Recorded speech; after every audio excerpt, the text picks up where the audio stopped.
Bien, bonsoir mesdames et messieurs, merci pour votre patience. Nous venons donc de conclure le conseil exceptionnel qui se tenait aujourd'hui et avec lui une discussion essentielle pour l'affirmation des intérêts propres de l'Union européenne. D'abord le soutien à l'Ukraine et pour la sécurité en Europe, puis pour accélérer sur notre agenda d'investissement dans la défense européenne. C'était les deux sujets de notre échange aujourd'hui. J'ai eu l'occasion de le redire hier aux Françaises et aux Français, nous sommes entrés dans une nouvelle ère et face aux incertitudes qui croissent, il faut que les Européens créent leurs propres certitudes en quelque sorte.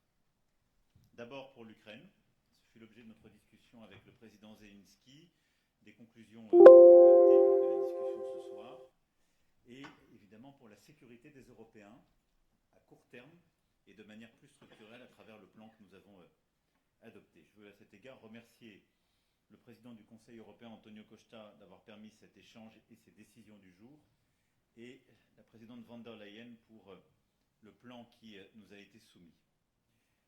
En effet, le moment que nous vivons est grave pour l'Europe, tout le monde en a conscience, et nous avons fait dès le premier jour des choix forts, de soutenir l'Ukraine face à la guerre d'agression de la Russie, et ce faisant de soutenir son indépendance et sa liberté. Et ce qui se joue en Ukraine, c'est évidemment la sécurité, la souveraineté de ce pays, mais c'est également notre sécurité à tous. Ce Conseil européen donc a acté la poursuite du soutien européen financier et militaire à l'Ukraine et quelques principes fondamentaux qui doivent nous orienter sur le chemin d'une paix solide et durable. Et à ce titre, les grands principes que nous avions actés à la réunion de Paris le 17 février dernier, confirmés ensuite à Londres, ont été validés par tous. Nous voulons la paix pour l'Ukraine et par l'Ukraine, et les Ukrainiens la veulent plus encore.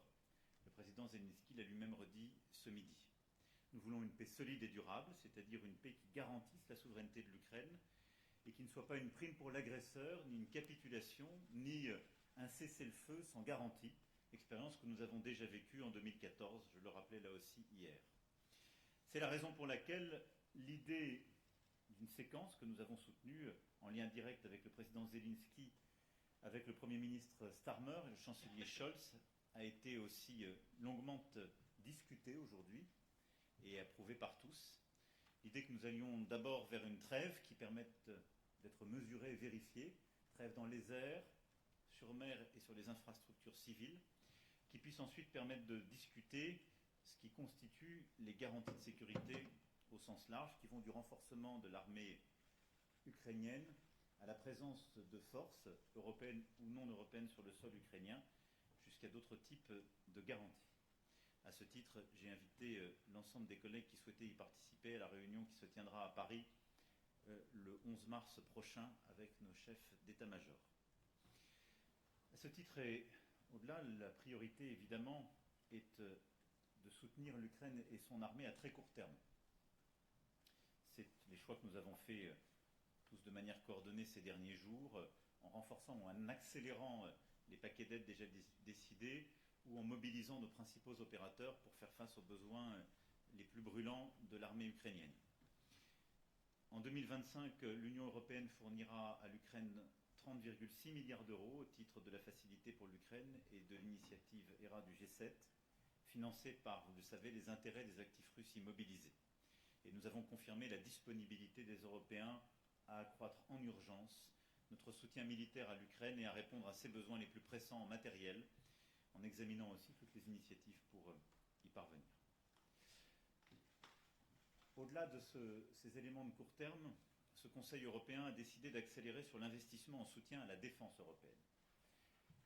Et cela en lien direct avec le contexte que je viens de rappeler, et parce que l'analyse partagée par tous les États membres est en effet que la Russie, comme là aussi je le rappelais hier aux Françaises et aux Français, constitue dans la durée une menace existentielle pour l'ensemble des Européens et donc aussi pour la France.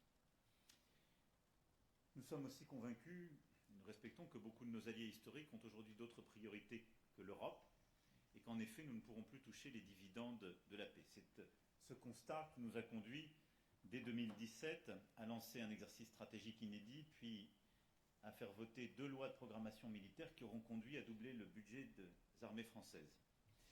Mais après le réveil de l'agenda de Versailles, décidant de l'autonomie stratégique pour les Européens, ce sont maintenant des décisions qui marquent sur le plan de la défense passage à l'action. Avec l'emprunt de 150 milliards d'euros de la Commission garanti sur le budget de l'Union, les États membres pourront se voir prêter aux meilleures conditions du marché des financements qui permettront des équipements de court terme et de manière plus immédiate.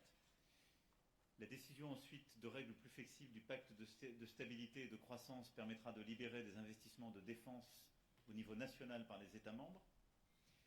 Plusieurs programmes du budget européen, notamment les fonds structurels, sont repriorisés par la Commission pour pouvoir être utilisés là aussi sur les dépenses en matière de défense. La Banque européenne d'investissement est mobilisée, plutôt remobilisée sur ses actifs et ses activités. Et évidemment, l'épargne européenne, que nous savons abondante, servira aussi et sera mobilisée pour la base industrielle de défense européenne, notamment par l'Union des marchés de capitaux. Toutes ces actions de court terme, et je remercie encore une fois la Commission pour ce travail, ont été validées.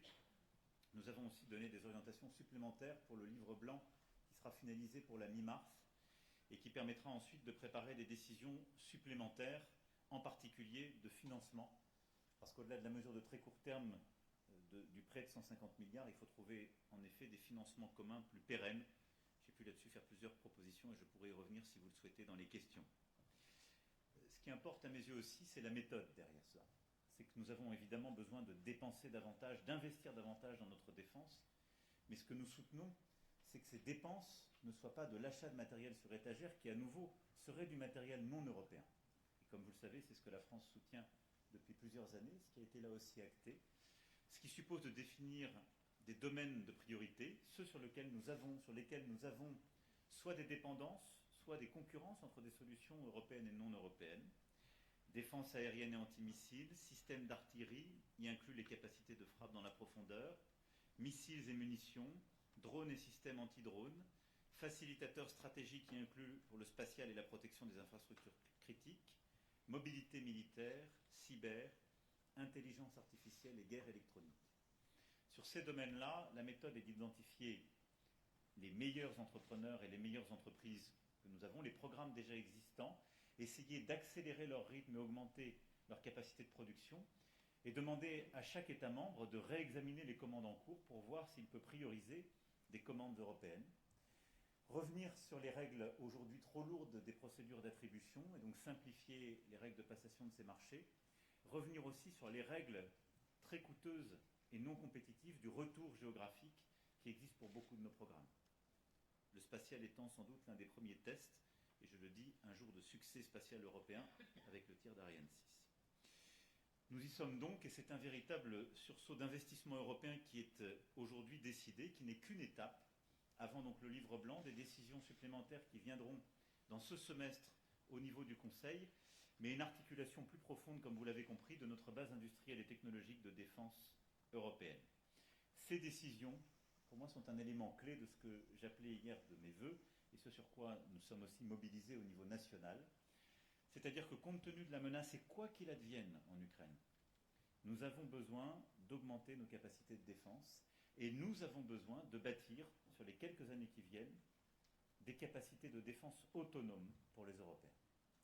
Je me félicite des choix qui ont été faits aujourd'hui, mais aussi du très large consensus qui a émergé de nos échanges et qui marque à mes yeux une grande lucidité des Européens et un réveil stratégique profond.